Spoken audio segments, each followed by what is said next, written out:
Assalomu alaykum aziz do'stlar. Mening ismim Ozodbek. Hozirgi kunda Janubiy Koreyaning Kangwon National Universitetida birinchi kurs talabasiman va biznesdan o'zim o'rgangan narsalarni sizlar bilan ulashib borishga qaror qildim. Va hozirda biz sizlar bilan biznesning 4 ta prinsipal bor biznesda va o'shalardan biri rejalashtirishni bugun sizlar bilan birgalikda o'rganamiz. Birinchisi rejalashtirish va strategiya. O'zim o'qiydigan universitet Kangwon Milliy universiteti, Global Business. Rejalashtirish o'zi nima? Rejalashtirish, ya'ni rejalashtirishda asosan bir kompaniya o'zini uzoq muddatli maqsadlarini rejalashtirib, unga qanday qilib o'sha maqsadiga erishishni.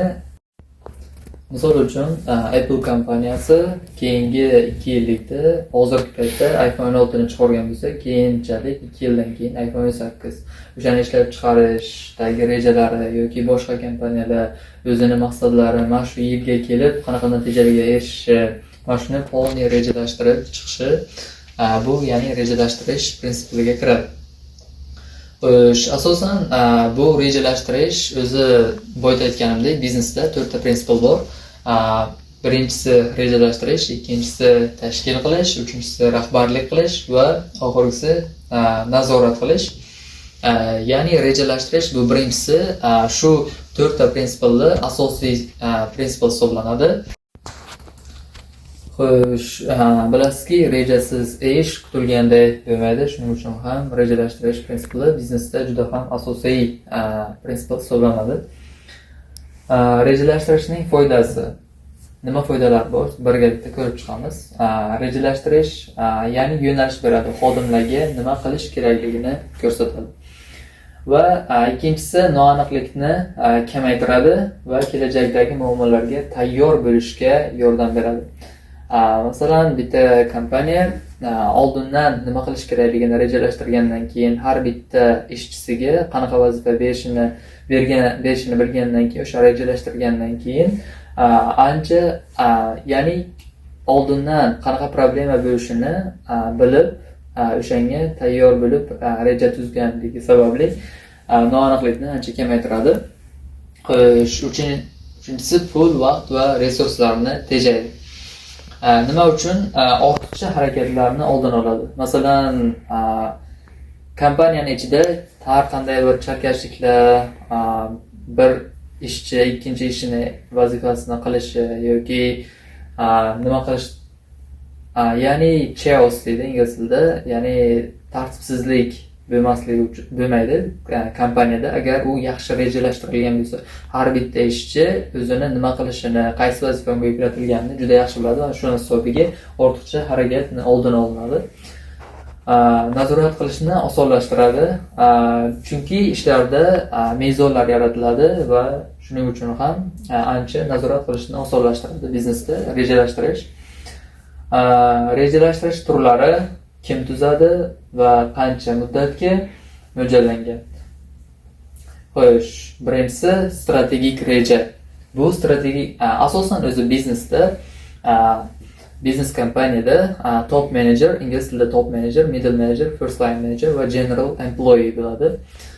Top managerlar bu eng katta asosiy menejerlar, middle manager bu o'rtadagi menejer va first line managerlar esa pastki menejerlar hisoblanadi va general employee bu umumiy ishchilar. Asosan umumiy ishchilarning ishlari pastki menejerlar tomonidan kuzatib boriladi va hisobot o'rta menejerlarga beriladi va o'rta menejerlar bu hisobotlarni ko'rib chiqib top menejerlarga xabar beradi. Va bu strategik reja esa oliy menejerlar, ya'ni eng yuqoridagi, eng topdagi menejerlar tomonidan 3 yildan 10 yilgacha reja tuziladi kompaniya uchun. Va keyingisi taktik reja, bu o'rta menejerlar tomonidan tuziladi 1 yildan 3 yilgacha. Va uchinchisi amaliy reja, bu pastki darajadagi menejerlar tomonidan tuziladi 6 yildan 1 yilgacha. Xo'sh, muhim qoidalar reja tuzishda. Reja tashkilot maqsadlariga mos bo'lishi kerak. Ya'ni bir kompaniya kelajakda qanaqa o'zini maqsadlari bor va tuzayotgan rejasi ham o'shanga mos bo'lishi kerak demoqchi. Va ikkinchisi, barcha xodimlar rejalash jarayonida ishtirok etishi kerak. Ya'ni bu narsa, misol qilib aytib ketaman, Netflixda ham bor. Asosan biz universitetda imtihon bo'lgan vaqtda Netflix kompaniyasi haqida o'rganganmiz, case study degan narsa. Ya'ni o'sha qanday qilib muvaffaqiyatga erishgani, nimalar qilganini, qanaqa muammolarga duch kelganini universitetda o'rganganmiz. O'sha vaqtda Netflixni katta bitta ustunlik tomonlaridan biri bu ishchilariga juda ham ajoyib bir o'zini sharoit yaratib beradi. Ularni erkin fikrlashiga, ularni boshqa kompaniyalarga nisbatan qonun qoidalarni kamaytirib, yanada erkinlik, ya'ni o'zini fikrini bemalol bildirish, o'shanga o'xshash imkoniyatlar bergan. Shuni hisobiga ham creativity deydi, ya'ni ish unumdorligi juda ham oshgan. Xo'sh, bu yerda ham shuni aytmoqchi va rejalashtirish oldindan bajarilishi kerak. Ya'ni buni hamma biladi. Kompaniya masalan ishni boshlashdan oldin reja qilish kerak. Keyin o'sha rejadan keyin o'sha rejaga asoslanib kompaniyani yuritadi. Va keyingisi, rejalar amalga oshirishga oson va arzon bo'lishi lozim. Xo'sh, tuzilayotgan rejalar har bitta kompaniya reja tuzishdan oldin o'sha rejasi haqiqatan ham amalga oshadimi? Ya'ni masalan bu ko'pincha motivatorlar tomonidan aytiladi, har bitta odam realistik maqsadlar qo'yish kerak degan vaqtga bu ham kompaniyaga nisbatan realistik, ya'ni reja tuzish kerak. Ya'ni o'sha rejaga kompaniya o'zi erisha bilishiga ishonch komil bo'lishi kerak. Keyingisi, strategiya nima? Xo'sh, strategiya bu tashkilot qanday harakatlar bilan maqsadga erishishini ko'rsatadigan umumiy reja. Ya'ni bitta tashkilot qanaqangi metodlar, ya'ni usullar, qanaqangi ishlarni bajarib o'sha rejalashtirgan yo'liga, ya'ni bitta reja qo'ydi, masalan oliy menejerlar tomonidan, top menejerlar tomonidan, ya'ni eng katta menejerlar tomonidan reja tuzildi. 3 yildan 10 yilgacha o'shalarni amalga oshirish uchun qilinadigan harakatlar bu strategiya deyiladi. Strategiyaning asosiy vazifalari: birinchisi, raqobatchilardan ajralib turish va o'ziga xoslik. Ya'ni bu nima demoqchi? Ya'ni masalan Samsung bilan Apple kompaniyasini olsak, raqobatchilardan ajralib turish. Apple o'zini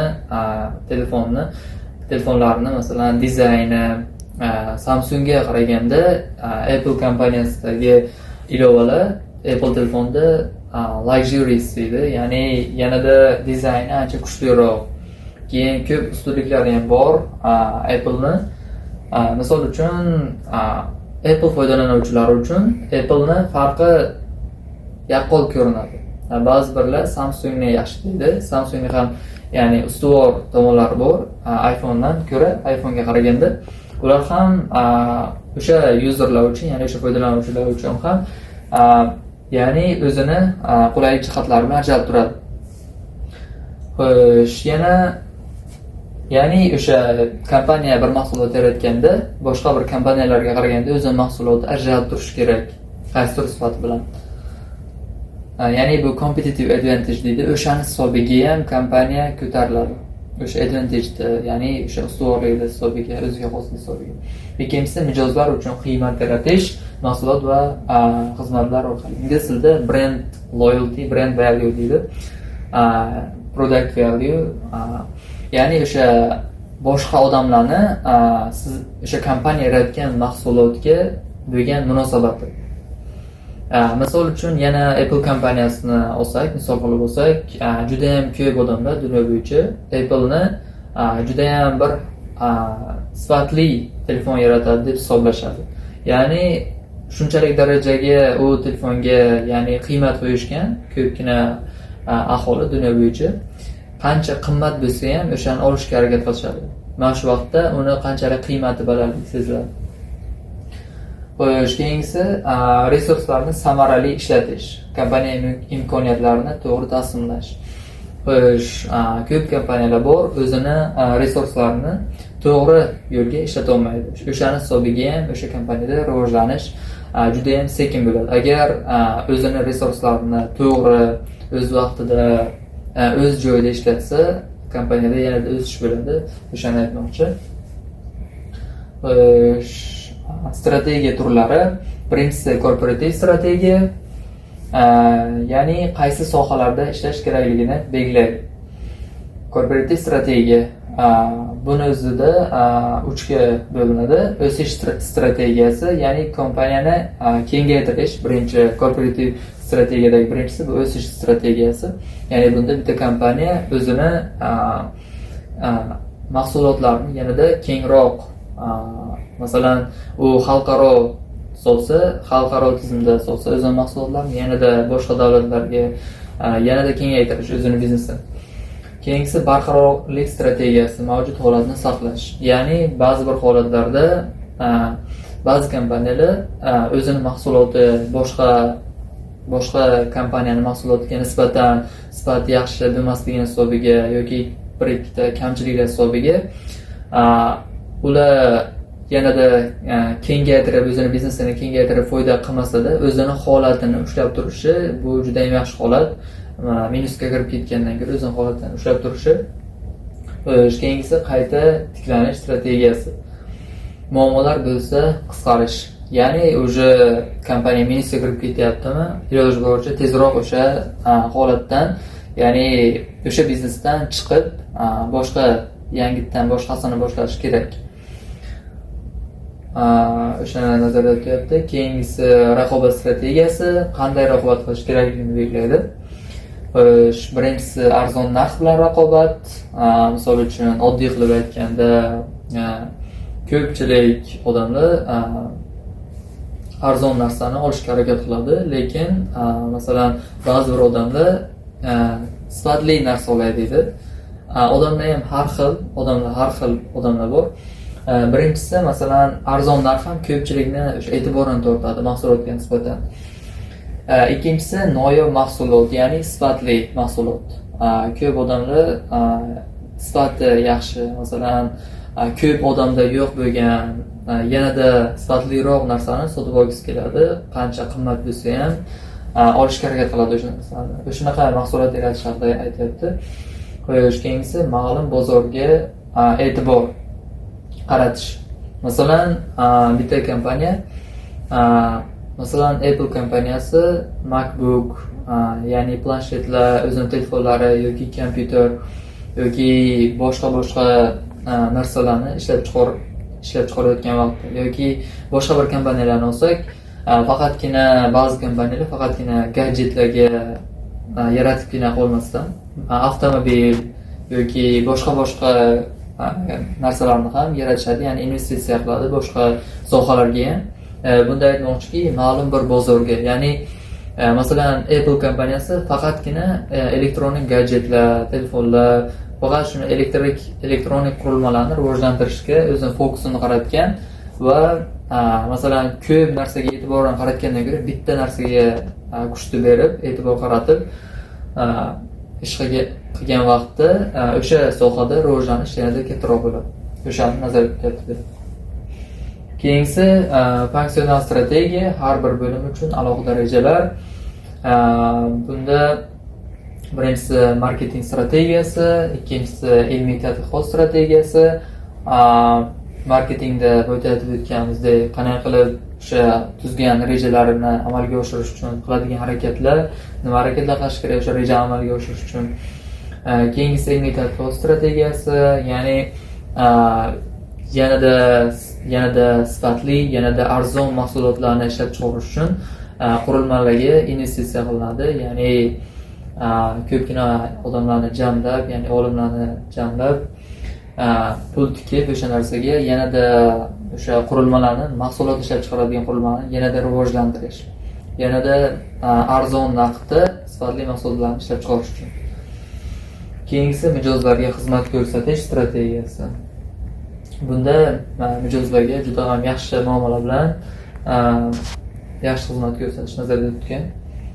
Keyingisi strategiya qanday yaratiladi va bosqichlar. Birinchi missiya va maqsadlarni belgilash. Keyingisi SWOT tahlil qilish, ichki va tashqi holatni o'rganish. Bu SWOT analiz bilan ham hozir tanishib chiqamiz. Shundan keyin uchinchisi strategiyani shakllantirish, keyingisi amalga oshirish va beshinchisi natijalarni baholash. Ya'ni nima maqsad qilgan edingiz, boshida nimani rejalashtirgan kompaniya va nimalarga erishdi oxirida. Xo'sh, SWOT tahlili nima? Birinchisi, kuchli tomonlar bizda nima yaxshi ishlayapti? Bizda nima yaxshi ishlayapti? Qanday ustunliklarimiz bor? Ya'ni SWOT analizidan biri o'z ingizcha so'z bo'lib, strength, weakness, opportunity and threat. O'zbekcha tarjimalarini bitta yozib chiqqanman. Ya'ni kuchli tomonlar bu strengths, ya'ni ingliz tilida bizda nima yaxshi ishlayapti va qanday ustunliklarimiz bor. O'sha masalan bitta kompaniya o'zini mahsulotiga qarab qanaqa ustunligi bor. Masalan, ba'zi kompaniyalarda brand loyalty deydi. O'zini mahsulotiga nisbatan qiymatni boshqa insonlarning katta qiymat qo'yish, ya'ni o'sha mahsulotga sodiq turish. O'sha mahsulotning sifati yuqoriligi hisobiga qancha qimmat bo'lsa ham o'sha olishga harakat qilish. Shu ikkinchisi zaif tomonlar, ya'ni weakness ingliz tilida, qayerda muammo bor va nima ishlamayapti. Buni ham kompaniya boshlashdan oldin boshlagan vaqtda yoki boshlashdan oldin asosan o'rganib chiqish kerak, biznes boshlashdan oldin.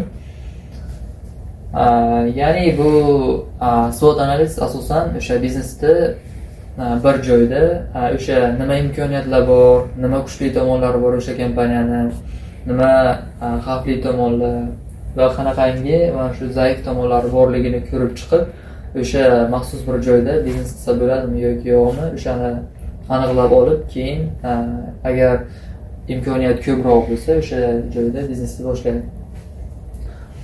Xo'sh, keyingisi imkoniyatlar, bu aytganimizdek bozorga kirish, yangi texnologiyalar, yangi mijozlar va keyingisi tahdidlar, raqobatchilar, qonunlar, pandemiya kabi xavflar. Ya'ni masalan, hozirgi paytda kuchli bir telefon yarataman desangiz, iPhone o'zini kuchli telefonlari bilan yoki iPhone bilan o'zi asosan Samsung o'rtasida juda ham katta competition bo'lyapti, ya'ni musobaqa bir-biriga qarab ko'pincha va boshqa telefon ishlab chiqaradigan kompaniyalar ham bor.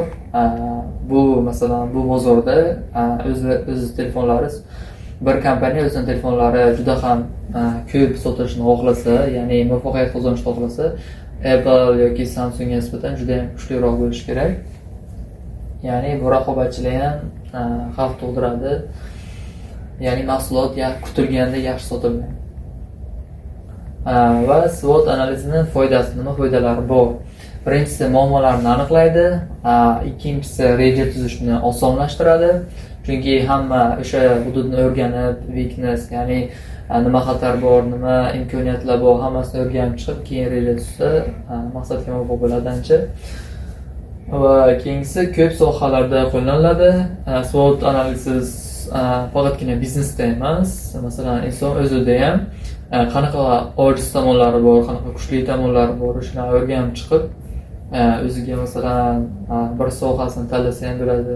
Va bu SWOT analizi ko'p narsalarda qo'llash mumkin, faqatgina biznesda emas. Va keyingisi arzon va samarali usul.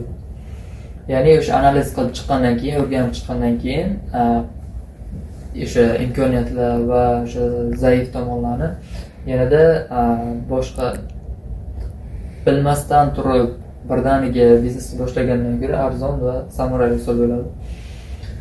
Xo'sh, keyingisi maqsadlar bo'yicha boshqaruv, MBO. Bu har bir xodim va bo'lim uchun maqsad belgilab, ularning ishini shu maqsadlar asosida baholash usuli. Ya'ni har bitta xodim uchun va bo'lim uchun maqsad belgilab, ya'ni keyinchalik masalan 2 yilda yoki 3 yilda nimaga erishishni aniqlab, keyinchalik o'sha vaqt o'tgandan keyin nimaga erishganini tahlil qilish. MBOning xususiyatlari. Birinchisi, yuqoridan pastga va pastdan yuqoriga yondashuv. Tashkilot va xodim maqsadlari muhim. Ya'ni birinchisida tashkilotni ham, xodimlarni ham maqsadlari muhimligi aytilyapti. Ikkinchisida har bir maqsad o'lchovli bo'lishi kerak. Masalan, sotuvni 20% ga oshirish va har bitta maqsadni qarab, unga e'tibor berib, analiz qilib, keyin o'sha haqiqatan yaxshimi o'sha maqsad foyda keltiradimi yoki zarar, o'shanga e'tibor berish kerak. Keyingisi har bir bo'lim va xodim o'z vazifasini bilishi kerak. Ya'ni sizlar yaxshi tushundingizmi? Har bitta bo'limdagi o'zi nima ish qilishi kerakligini, xodim o'zi nima ish qilishi kerakligini juda yaxshi bilish kerak. Xo'sh, ochiq va samimiy aloqa talab qilinadi. Ya'ni agarda ishchilar o'rtasida ochiq, samimiy aloqa bo'lsa, ya'ni bir-biri bilan muloqot qilib, ya'ni uyalmasdan bir-biri bilan muloqot qilib, bir nima bilmagan narsasini so'rab, agar ishlasa yoki masalan juda ham bir ahilroq bo'lsa kompaniya ishchilari, yanada natija ham ancha kattaroq bo'ladi. Va MBO misollari Samsung texnologiya va talantga e'tibor berib, jamiyatga foyda keltirish. Ya'ni texnologiyaga va talantli insonlarni ishlatgan holatda texnologiyani yanada rivojlantirish va jamiyatga foyda keltirish. Va Apple kompaniyasi texnologiyani qulay qilish va ommaviy qilish. Ya'ni Apple kompaniyasining asosiy maqsadi texnologiyani juda ham yuqori darajadagi texnologiyalarni yaratib, ko'plab qulayliklar, shart-sharoitlar, insonlarning hayotini yanada yengillashtirish. Va Hyundai bu Koreya kompaniyasi Smart Transport va yashil energiyaga investitsiya qilish. Bu ya'ni aqlli gadjetlarni, aqlli qurilmalarni ishlab chiqarish va yashil energiya, ya'ni atrof muhitga zarar bermaydigan qurilmalarni ishlab chiqarishni nazarda tutyapti. Xo'sh, bu mana shu ya'ni birinchi prinsipal rejalashtirish haqidagi mavzu edi. O'zim universitetda, Kayman universitetida o'qigan vaqtimda teacher bizga, masalan, ustoz bizga o'tgan darslarni o'zim iloji boricha o'rganganlarimni sizlar bilan ulashishga qaror qildim. Inshaalloh manfaatli bo'ladi.